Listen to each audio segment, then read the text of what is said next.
Salut tout le monde, c'est Jérémy. Et c'est Léna. Donc vous l'avez remarqué, je suis pas seul.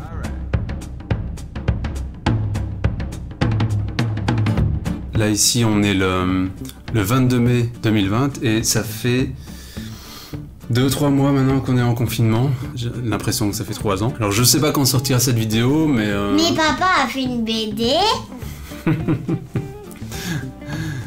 Non mais j'ai déjà expliqué tout ça en fait. Que j'ai fait une BD, que j'ai expliqué le début et tout ça. Tu vois un peu les personnages, les croquis que j'ai fait, les dessins des personnages. Et arrête de chiquer, c'est pas propre. En ce moment donc on est confiné. Ça n'a pas eu trop de répercussions sur mon travail, puisque de toute façon je travaille toujours en atelier ici comme un confiné. En fait c'est le monde entier. Moi je l'embête. Voilà. Ça va quoi, comparativement à d'autres, on n'est pas à plaindre. C'est parce que j'ai besoin de lui. Alors ce que je voulais vous dire c'est que quand cette vidéo sera disponible, normalement la date de sortie de la BD devrait vous être connue.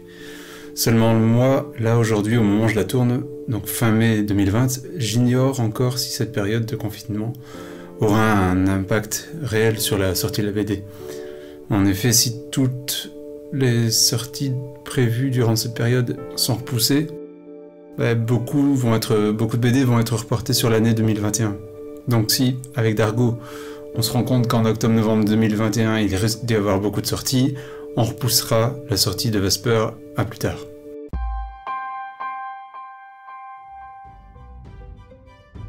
J'ai bien avancé sur les planches, ça a bien avancé.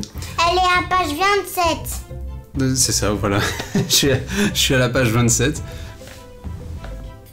C'est vrai, en plus. J'ai choisi un lettrage pour la BD, à savoir que j'hésitais entre reprendre le lettrage que j'avais fait pour les Chevaliers d'Héliopolis, qui était le lettrage de l'habit, ou alors reprendre mon propre lettrage que j'avais fait déjà dans Barracuda. Vous voyez là, hein, je le mets défilé, mais les pages avec les tests. Et j'ai donc opté pour le lettrage que j'avais pour Barracuda, mon propre lettrage. Avec des bulles rectangulaires. C'est la première fois que j'opte pour des bulles de texte rectangulaires. C'est un détail, mais ce type de bulle permet de prendre un peu moins de place dans les cases.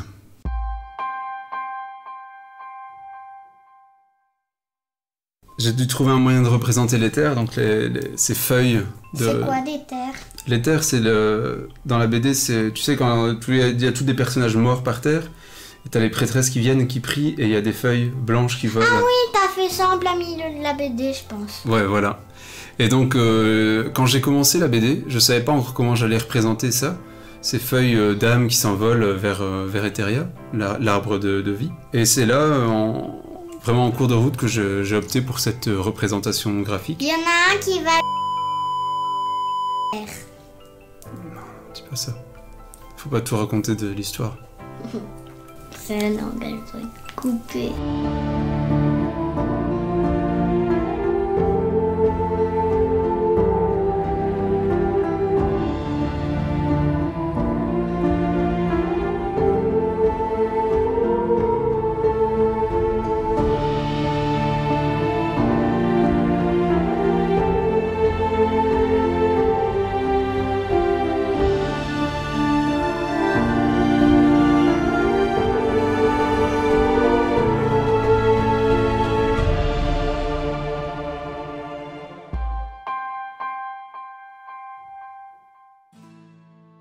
Ah oui, j'ai dû aussi trouver un jeu de cartes pour les soldats.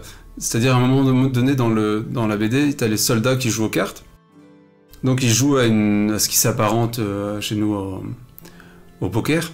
Sauf que j'ai remplacé les cartes telles qu'on les connaît par les éléments, par des cartes élémentaires si on veut. C'est le même principe qu'un jeu de poker mais avec les éléments. Donc au lieu d'avoir pique, carreau, cœur et trèfle, on les remplace par eau, feu, terre et vent.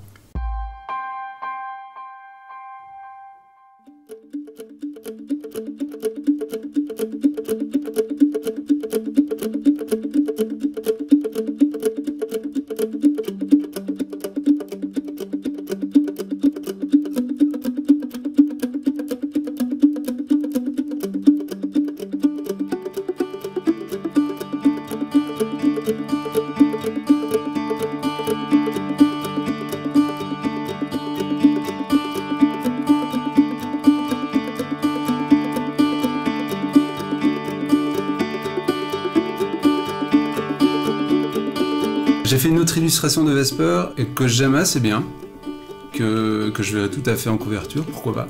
Pour te dire, ça faisait un moment que je songeais à ce que pourrait être la couverture, comme vous pouvez le voir.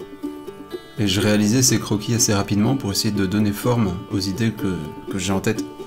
J'en suis arrivé à celle-ci, que j'aimais bien, et j'ai voulu voir ce que ça donnerait en couleur réelle. Habituellement, je montre ces recherches avant à l'éditeur, mais ici, je me disais que même si ce n'est pas la couverture, au final, ça en ferait toujours une bonne illustration qui pourra servir.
Je ne sais plus si je vous l'avais dit, au pire je me répète, j'avais conçu cet album pour avoir une pagination de 46 planches, ce qui correspond à un album petit format type Murena, la série Murena.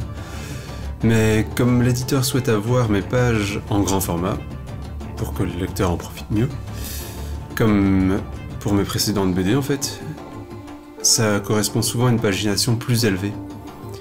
Ce qui fait que si je le souhaite, je suis libre d'ajouter des pages, et c'est ce que je ferai. J'ai notamment ajouté une scène d'action par rapport à la version initiale. J'essaierai de ne pas oublier de vous en parler dans un futur épisode. Bref, j'arrive au final à une pagination de 50 planches. Et si je suis bel et bien à la planche 27, comme on l'avait dit, il s'agit de la version crayonnée de cette planche. En vérité, ce sont 25 planches qui sont terminées en couleur à l'heure où je vous parle. Le calcul est simple, j'ai passé le cap de la moitié de l'album, c'est la fête.